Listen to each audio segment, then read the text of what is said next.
සින්දු විරුදු කිරීම part 2. Tipper නම් වෙන්න එපා. මේක අහලා ආතලයක් ගන්න. ඉදිරිපත් කිරීම මරු ඩබලක් විරිදු කණ්ඩායම පිළියන්දල. කතා වස්තුව ලව් කරාට හොඳ වැඩේ. කලින් කොල්ලා චොර වුණා අලුත් කෙනා පොර වුණා. හැමදෙනාම එකයි කියලා තේරෙනකොට කොර වුණා. අපි දන්නේම නැතුව ආදරේ හින්දා ඉල්ලං කාලා සාලිය සෝකමාලා වගේ මුපෙමෙන් වෙලිලා. ටෝක්ස් දුන්න රස කරන් හෝප්ස් දුන්න බර ගණන් චුත වෙලා යන්න රත්තරන් කේල් මල් පෙමත් තරං. කුමාරිකාව කියනවා මට උඹේ පෙම එපා.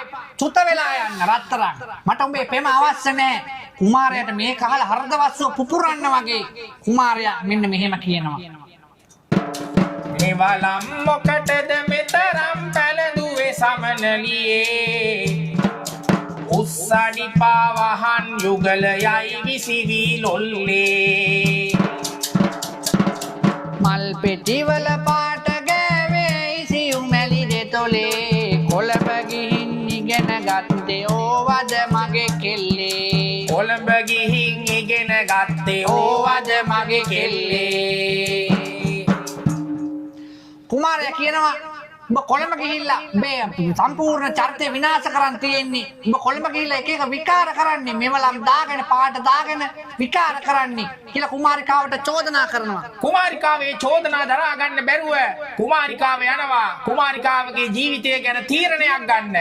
කුමාරයා දකිනවා කුමාරිකාව නිතින් මේ යන්නේ කෝච්චියට බෙල්ල තියන්න. මේක මහා පිස්සු විකාර තීරණයක්.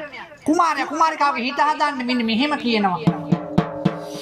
පෙරුම් පුරාගෙන ආසංසාරේ පැතුමද සුණු විසුණුව වැටුන